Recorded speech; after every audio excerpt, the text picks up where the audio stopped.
میرے کریم آقا صلی اللہ علیہ وآلہ وسلم کی درگاہ ہے. حضرت سیدنا سعد رضی اللہ تعالیٰ عنہ آگئے. یا رسول اللہ صلی اللہ علیہ وسلم ان ام سعد ماتت فأی الصدقۃ افضل. حضور میری ماں فوت ہو گئی ہیں, آقا مجھے بتائیں کون سا صدقہ کروں ان کی طرف سے افضل ہو. کریم محبوب صلی اللہ علیہ وسلم نے فرمایا الماء. آج لوگوں نے کہا جو دنیا سے چلا گیا مر گیا اسے نفع نہیں پہنچتا, اس کے عمل ختم ہو گئے, لیکن حضور فرما رہے ہیں فرمایا الماء, ہاں پانی ان کی طرف سے صدقہ کرو. حضرت سعد نے کنواں کھدوایا اور کھدوا کر اعلان فرما دیا ہذہ لأم سعد, یہ سعد کی ماں کے لیے ہے, یعنی اگر کوئی اس سے پانی پیے گا تو ثواب سعد کی والدہ کو پہنچے گا. لہذا یہ کوئی شرک نہیں, یہ بھی جو انہوں نے اہتمام کیا, ماشاءاللہ آپ سارے دوست آئے, لنگر کا اہتمام کیا, پھر اتنا زیادہ اہتمام کیا, خرچہ کیا, یہ والدین کے ساتھ بھلائی ہے بھئی. اور کیا ہے, اور کیا سوچ ہے, یہی کہ حضور کی ثنا خوانی ہو, سرکار کی نعت خوانی ہو, حضور کا ذکر ہو, حضور کی حدیثیں پڑھی جائیں تو ثواب میری والدہ کو پہنچے. یہ اس دور میں بھی تھا. اور ایسا نہیں, حضرت عبداللہ ابن عباس کہتے ہیں ایک شخص, ایک صحابی حضور کی بارگاہ میں آئے, یا رسول اللہ صلی اللہ علیہ وسلم ان امی توفیت, یا رسول اللہ میری والدہ فوت ہو گئی, افینفعوها ان تصدقت عنها, میں یہ پوچھنے کے لیے آیا ہوں کہ اگر میں کچھ صدقہ کروں, کچھ خیرات کروں اور اپنی ماں کے لیے اس کا ثواب پیش کروں تو یا رسول اللہ مجھے یہ بتائیں کیا انہیں نفع پہنچے گا, اس کا فائدہ ہوگا؟ وہ تو قبر میں چلی گئی, سلسلہ ختم ہو گیا.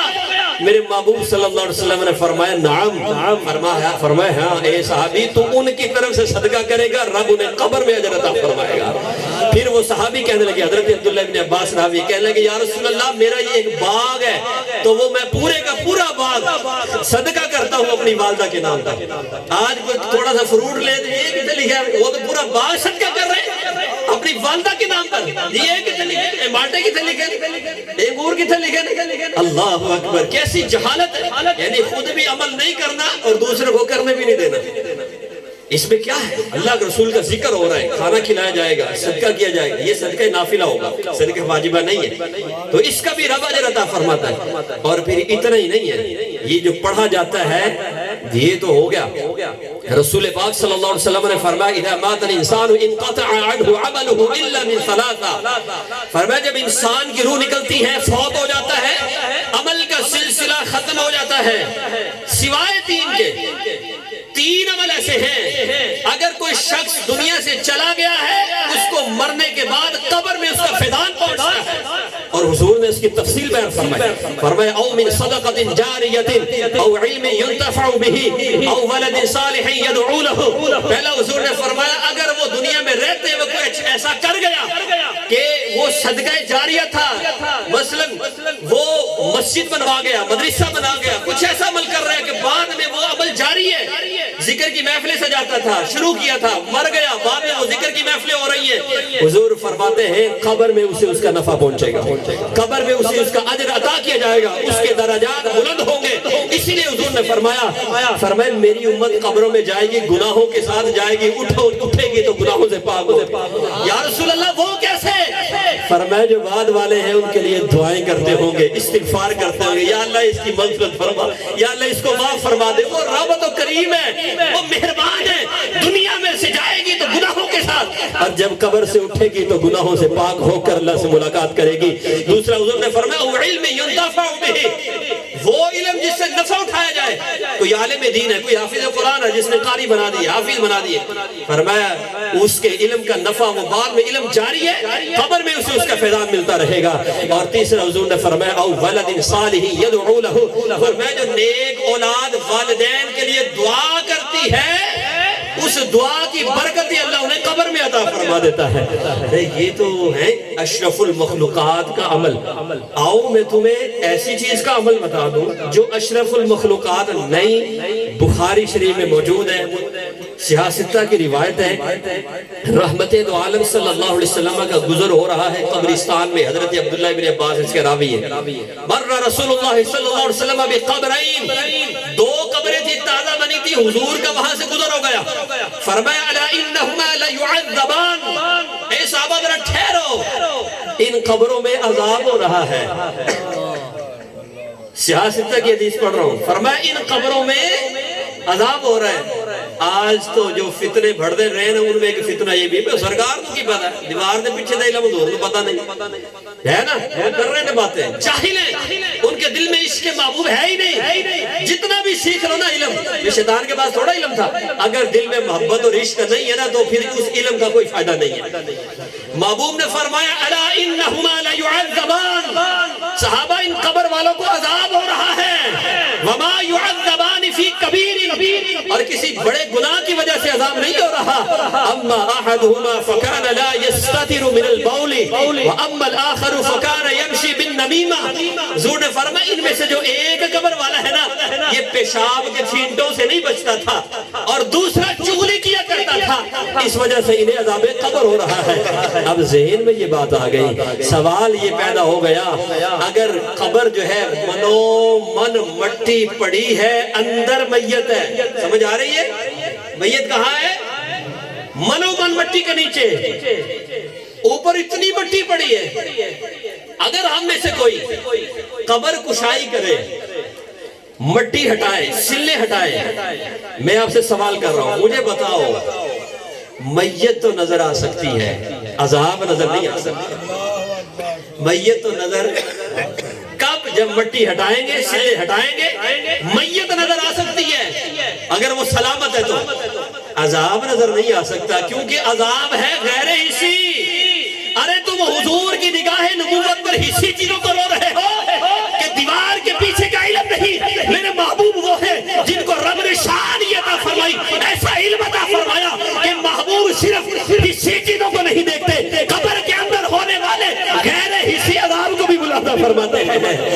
ایسا علم اللہ نے محبوب کو عطا فرمایا۔ تو یہ حضور کے علم کی بات ہے، کاش یار تم سمجھ جاؤ اس بات کو۔ ایک ہوتا ہے حسی جو نظر آئے، محسوس ہو سکے، ایک ہوتا ہے غیر حسی، آنکھوں کے سامنے نظر نہیں آ رہا۔ تو حضور کی نگاہ نبوت ایسی ہے، صرف حسی چیز نہیں، غیر حسی چیز کو بھی دیکھتے ہیں، یہ میرے مصطفیٰ کی شان ہے۔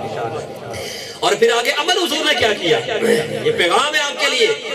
وہ جو شرک اور بدعت کے فتوے لگاتے ہیں، عمل کیا حضور کا؟ سیاست کی روایت ہے، حضرت عبداللہ بن عباس فرماتے ہیں حضور نے ایک تر شاخ پکڑی، تر شاخ پکڑی، فشقھا نصفین، دو حصوں میں چیر لیا، دو حصوں میں چیر لیا، ایک قبر پر ایک لگا دی، دوسری قبر پر دوسری لگا دی، اور حضور نے فرمایا لعلہ یخفف عنہما ما لم ییبسا، فرمایا صحابہ جب تک یہ خشک نہیں ہوگی عذاب قبر میں تخفیف ہو جائے گی۔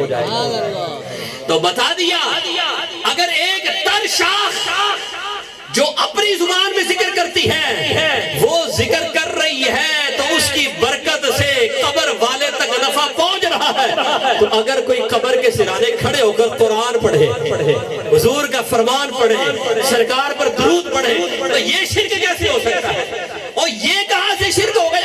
میرے کریم محبوب صلی اللہ علیہ وآلہ وسلم کی جو نسبت ہے نا، کیسی نسبت ہے، کیا فرما دیا حضور نے؟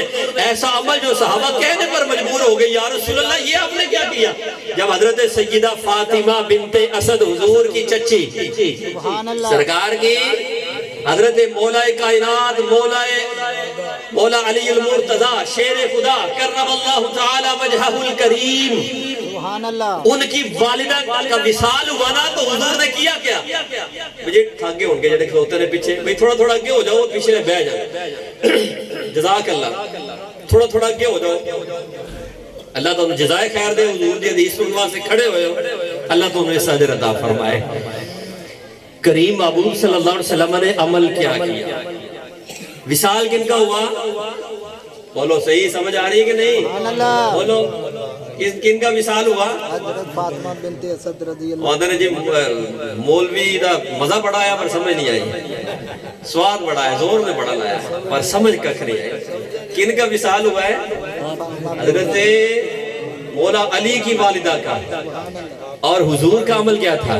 خلع رسول اللہ صلی اللہ علیہ وسلم قمیصہ والبسہا ایاہ، حضور نے اپنی قمیص مبارک اتاری اور اتار کر حضور نے فرمایا یہ میری چچی کو پہنا دینا، سبحان اللہ، کفن کے طور پر اپنی قمیص اتاری، چچی کو پہنا دینا۔ راوی کہتے ہیں، صحابہ کہتے ہیں فلما سوا علیہ التراب، جب ان کی قبر بن گئی، قبر سیدھی کر دی گئی، حضور کی بارگاہ میں ہم نے پوچھا یا رسول اللہ صلی اللہ علیہ وسلم رأیناک صنعت شیئا لم تصنعہ بأحد، حضور آپ نے ایک ایسا عمل کیا جو آج سے پہلے کبھی نہیں کیا۔ وہ عمل کیا تھا؟ قبر کشائی ہوئی، حضور اس پہ لیٹ گئے، یا رسول اللہ آپ نے ایسا عمل کیا، قمیص بھی عطا کر دی، قبر میں بھی لیٹے، پہلے آپ نے کبھی ایسا نہیں کیا۔ کریم آقا صلی اللہ علیہ وسلم نے فرمایا انی البستها قمیصی لتلبس من ثیاب الجنت واستجعت معها في قبرها لأخفف عنها من ضيقة القبر، سرکار نے فرمایا صحابہ میں نے اپنی چچی کو اپنی قمیص اس لیے پہنائی ہے کہ میری قمیص کی برکت سے اللہ اسے جنت کے کپڑے پہنائے گا، اور میں ان کی قبر میں اس لیے لیٹا ہوں کہ میرے وجود مسعود کی برکت سے جب انسان قبر میں جاتا ہے قبر دباتی ہے، فرمایا اس قبر میں محمد مصطفیٰ لیٹے، اب میری برکت سے یہ قبر انہیں نہیں دبا سکے گی، لیخفف عنہا من ضیقۃ القبر، تاکہ قبر کی تنگی سے میں ان کو بچا لوں، یہ میرے مصطفیٰ کا کرم ہے۔ دیکھو تو لوگ کہتے ہیں جو مر گیا دنیا سے چلا گیا بس عمل ختم، لیکن حضور نے بتا دیا بھئی نہیں، زندہ کے عمل کا نفع دنیا سے جو چلا گیا ہے اس تک پہنچتا ہے، یہ میرے محبوب نے فرمایا ہے۔ اور پھر نفع کیسا ہے جب نسبت ہو جائے؟ بھئی انسان ہے نا، یہ تو انسانوں کی بات ہے۔